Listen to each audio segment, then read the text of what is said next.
"Oh," one of the guys said. "That's cool." They went back to their conversation if I never existed. The only person I dreaded saying goodbye to was Grover. But as it turned out, I didn't have to. He'd booked a ticket to Manhattan on the same Greyhound I had. So there we were, together again, heading into the city. During the whole bus ride, Grover kept glancing nervously down the aisle, watching the other passengers. It occurred to me that he'd always been acting nervous and fidgety when we left Yancey, as if he expected something bad to happen. Before, I'd always assumed he was worried about getting teased, but there was nobody to tease him on the Greyhound.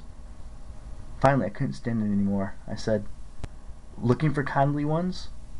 Grover nearly jumped out of his seat. What do you mean?" I confessed about eavesdropping on him and Mr. Bruner the night before. Grover's eye twitched.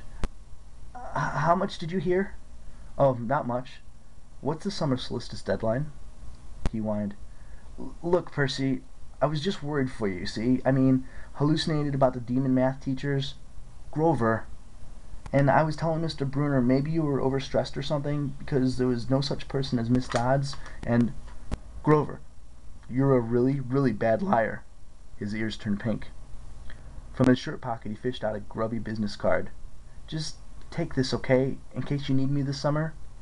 The card was in fancy script, which was murder on my dyslexic eyes, but I made out something like Grover Underwood, Keeper, Half-Blood Hill, Long Island, New York, 1-800-009-0009. "What's half—" "Don't say it aloud," he yelped. "That's my, summer address." My heart sank. Grover had a summer home. I'd never considered that his family might be as rich as the others at Yancey. "Okay," I said gloomily. "So, like, if I want to come visit your mansion?" He nodded. "Or if you need me." "Why would I need you?" It came out harsher than I meant it to. Grover blushed right down to his Adam's apple. "Look, Percy, the truth is, I kind of have to protect you." I stared at him. All year long, I'd gotten into fights keeping bullies away from him.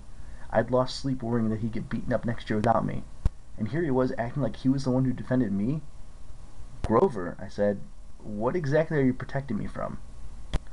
There was a huge grinding noise under our feet. Black smoke poured from the dashboard, and the whole bus filled up with a smell like rotten eggs. The driver cursed and limped the Greyhound over to the edge of the highway. After a few minutes clanking around in the engine compartment, the driver announced that we'd all have to get off. Grover and I filed outside with everybody else.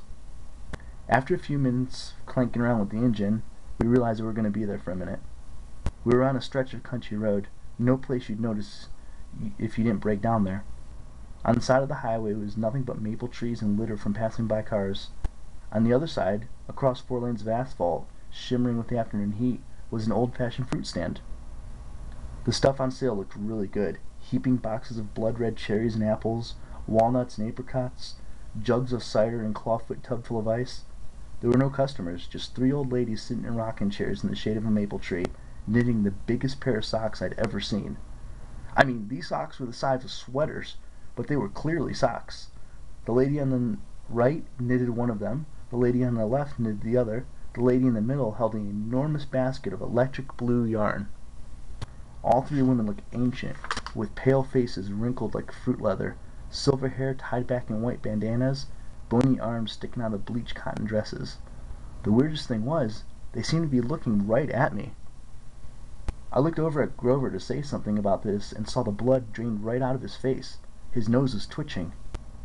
"Grover," I said, "hey man, tell me they're not looking at you. They aren't, are they?" Yeah, weird, huh? You think those socks would fit me?" "Not funny, Percy. Not funny at all." The old lady in the middle took out a huge pair of scissors. Gold and silver, long-bladed like shears. I heard Grover catch his breath. We're getting on the bus," he told me. "Come on." "What?" I said. "It's 1,000 degrees in there." "Come on!" He pried open the door and climbed back inside, but I stayed back. Across the road the old ladies were still watching me. The middle one cut the yarn, and I swear I could hear that snip across 4 lanes of traffic. Her 2 friends balled up the electric blue socks, leaving me wondering who they could possibly be. At the rear of the bus, the driver wrenched a big chunk of smoking metal out of the engine compartment. The bus shuddered, and the engine roared back to life. The passengers cheered. "Darn right!" yelled the driver. He slapped the bus with his hat. "Everybody back on board!"